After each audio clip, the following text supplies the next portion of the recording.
This is Charlie from Charlie's Awesome World of Adventures, and welcome back to Railway Series Read-Alongs.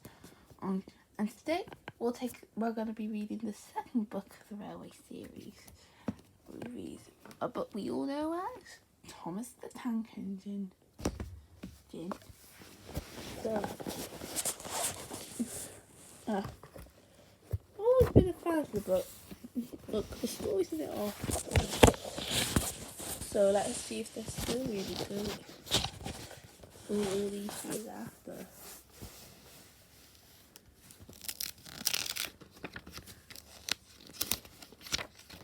Dear Cliff, here is your friend Thomas the Tank Engine. He wanted to come out of his station garden and see the world. These stories tell you how he did it. I hope you will like them because you helped me to make them. Loving Daddy. Thomas and Gordon. Thomas was a tank engine who lived at a big station. He had 6 small wheels, a short stumpy funnel, a short stumpy boiler, and a short stumpy dome. He's a fussy little engine too, always pulling coaches about. Out he pulled into the big station, ready for the big engines to take out on a long journey. And when trains came in and the people had got out, he would pull the empty coaches away so that the big engines could go on.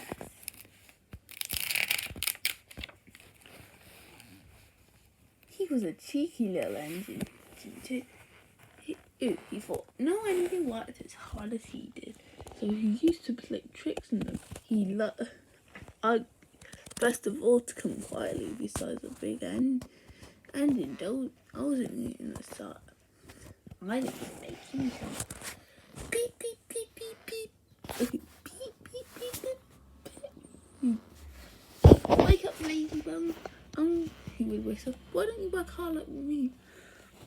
Then he would laugh rudely and run away to find some more coaches. One day, Gordon was resting on the side.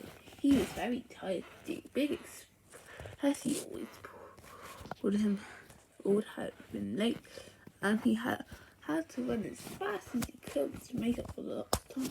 He was just going to sleep when Thomas came up in his cheeky way. Wake up, lazy bum! He whistled. Do some more hard work for you. You can't catch me. And he ran off laughing. Instead of going to sleep again, Gordon thought how he could get back at Thomas. One morning, Thomas wouldn't wake up.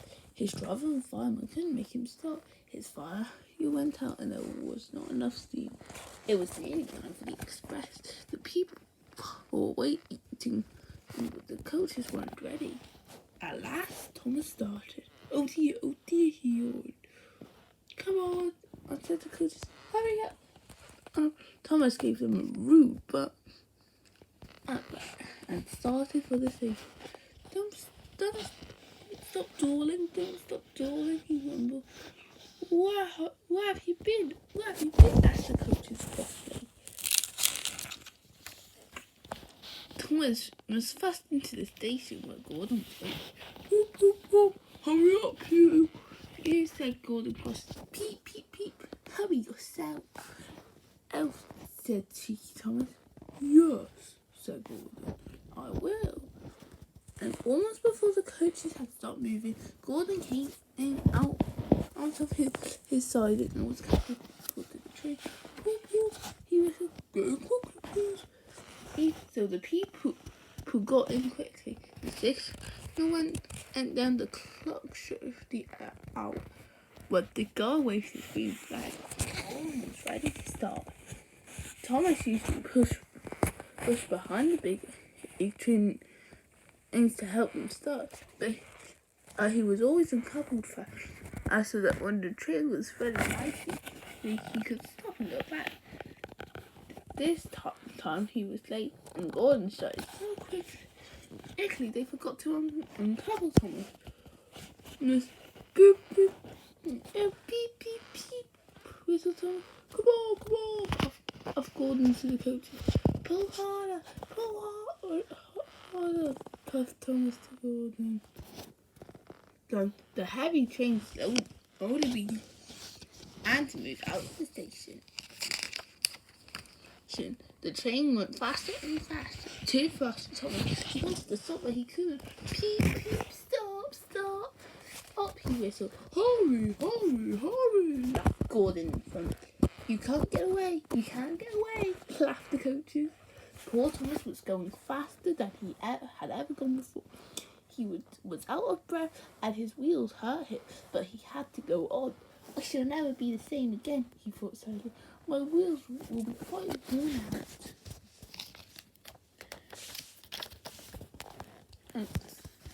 At last they stopped at a station. Everyone laughed after seeing Thomas puffing and panting behind. They uncoupled him, put him onto a turntable, and then he ran onto a siding out of the way. Whoa, little Thomas, said Gordon as he passed. Now you know what hard work means, don't you? Poor Thomas couldn't answer, so he had no breath. He just puffed slowly away to rest and had a long, long drink. He went home very slowly and was careful afterwards never to be to Gordon again.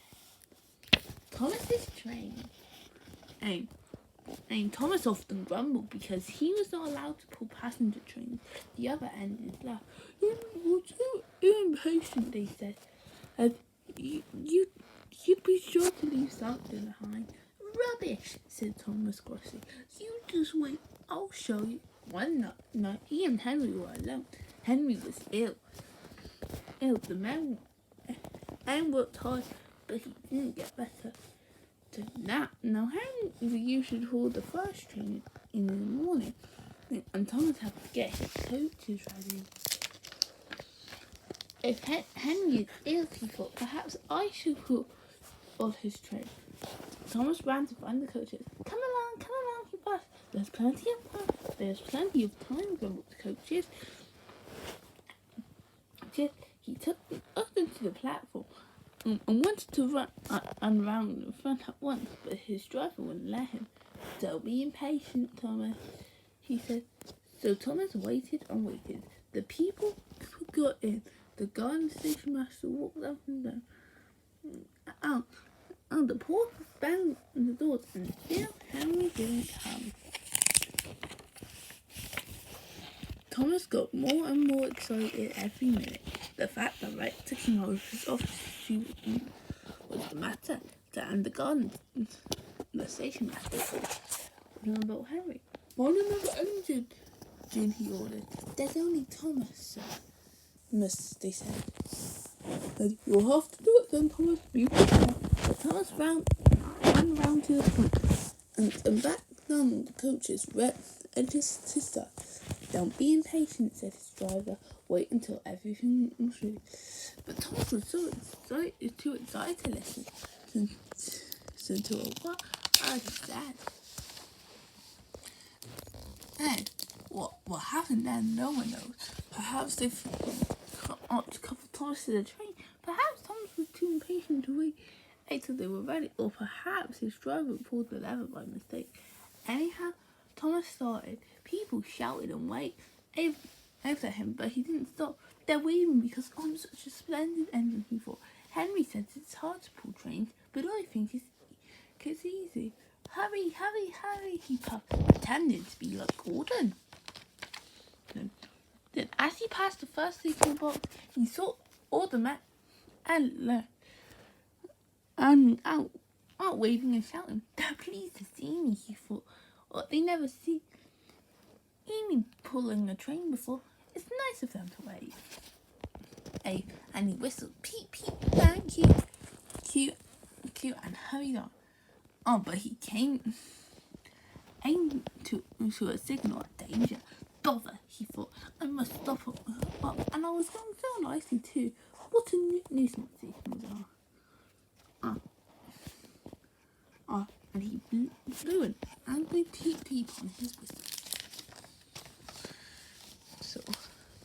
So one of the signal over and hello, Thomas. Missy said, what are you doing? I'm pulling a train, said Thomas proudly. Can't you see? Why are your coaches then? Thomas looked back. Oh, bless me, he said.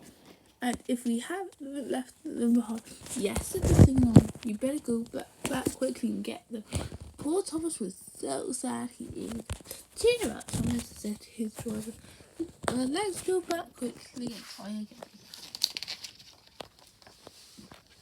And at the station, all the passengers were talking at once. They were telling the fact to the station master and the guard, oh, what a bad railway it was. But when Thomas came back and they saw how upset as he was, they couldn't be cross.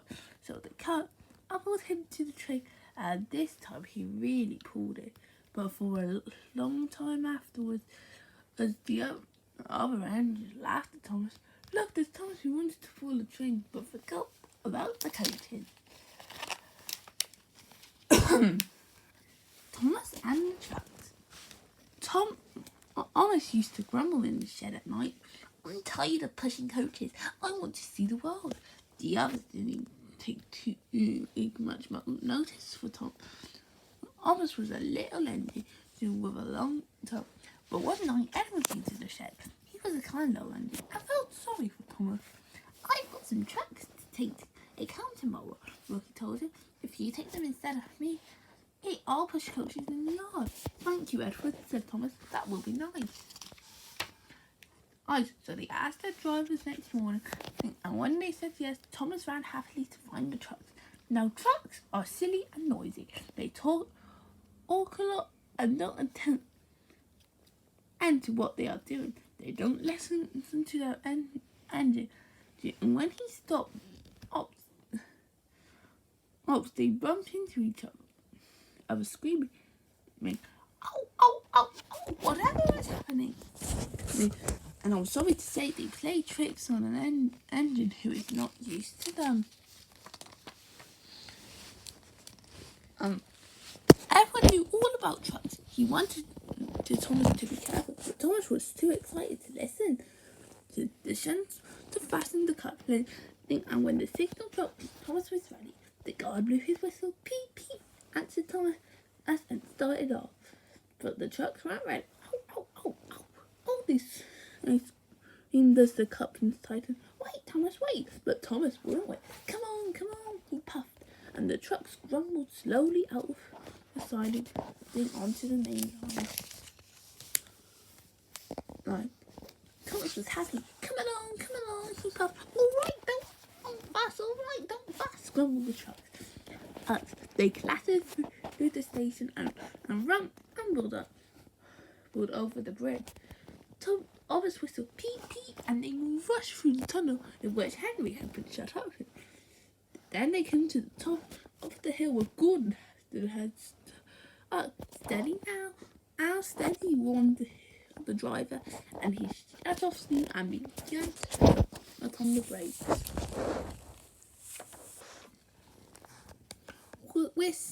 We're stopping. Up and called Thomas.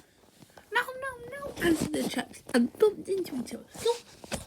And before the driver could stop them, they had pushed Thomas down the hill and were rattling and laughing behind him. Poor Thomas tried hard to stop them from making him go too fast. Stop pushing, he hissed. But the trucks would not stop. Hold on. They giggled good and that silly face. And he was glad. And when they got to the bottom, then he saw in front of the place where they had to stop. Oh dear, what shall I do? They rattled through the station, and luckily the line was clear as they swept into the goods ship. Groaned Thomas as his brakes held back, and he skidded along the rails. I must stop. He shut his eyes tight. When he opened them, he saw he had stopped just in front of the buffers, and there watching him was the fat director. What are you doing here, Thomas? He asked first sternly. I brought Edward's trucks, Alex Thomas had said. Why did you come in so fast? I didn't mean to. I was pushed, said Thomas. Haven't you pulled trucks before? No. Then you've got a lot to learn. Well, trucks are Thomas. They are silly things. I must be kept up to them. Ace, after put a stubborn boat here for a few weeks, each you'll know almost as much about them as ever. Then you'll be a really useful kid. Thomas and the Brakeman. Every day the fat director came to the sea to catch his train, and he would always say hello to Thomas. There were lots of trucks in the yard. Different ones came in every day, and Thomas had to push and pull them into the right places.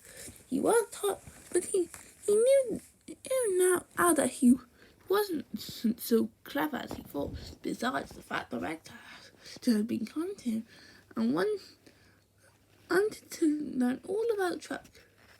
Axel always knows to be a really useful engine. But on the side, he was himself was trucks that Thomas was told he mustn't touch. There was a small coach, some flat trucks, and two queer things his driver could face. That's the breakdown train, he said. When there's an accident, the workman will get into the coach, and the engine takes them quickly to help the hurt people and to clear and mend the line. The cranes are lifted in the head. The things like engines and coaches and trucks. One day Thomas was in the yard. When he had an engine whistle. Help! Help! And a ghost and came rushing through much too fast. The engine, a new one called James. James was fighting. His brake book were on fire. Yeah, and smoke and spot shrieked out on each side. They're pushing me! They're pushing me! He heard it. On! Laughed the trucks and still whistling. Like, help! Poor James disappeared under a bridge. I'd love to teach those trucks a lesson, said Thomas the Tank Engine. Presently, a bell rang in the signal box. And the man came running, standing off the breakdown truck, and quickly he shouted. So Thomas was cut. I pulled on. The workman jumped into the coach. Off they went, and Thomas worked his hardest. Hurry, he puffed. And this time, he wasn't pretending to be like Gordon. He really meant it. Both of those trucks and their tricks, he thought. I hope poor James isn't hurt. They found James and the truck at the bed, and in the brake van, and the last few trucks were on the rails, but the front ones were piled in a heap. James was in a field with a cow looking at him, and his driver and fireman were feeling him all over to see if he was hurt. Never mind, James, they said. It wasn't your fault. It was the wooden eggs they gave you. We always said they were no good.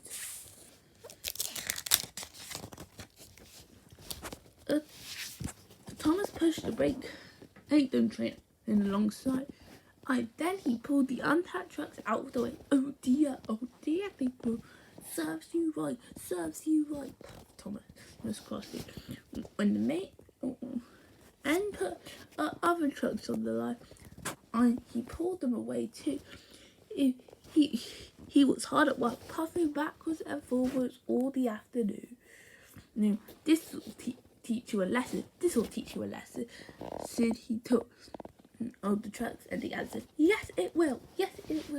In a sad, grody, creaky sort of voice. They left the broken trucks and mended the line. Then with two cranes, they put James back on the rails. He tried to move, but he couldn't. So Thomas helped him back to the shed. The fat director was waiting anxiously for them. Well, Thomas, he said kindly, I heard all about it, and I'm very pleased with you. You are a really useful engine.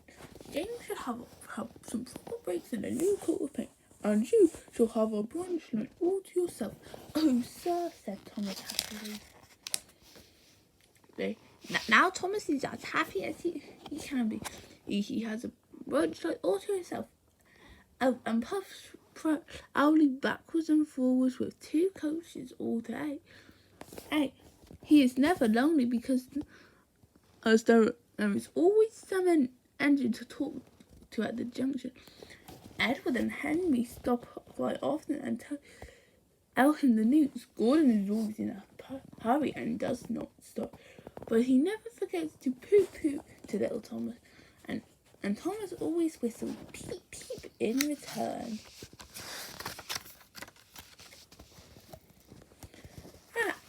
So that was Thomas the Tank Engine. Now for a little review of the book. Look, I honestly think that this book is as good as I thought it was. It is a great book. And I really love the arc Thomas goes through. Where he starts to realise through the stories that he's not as clever as he thought.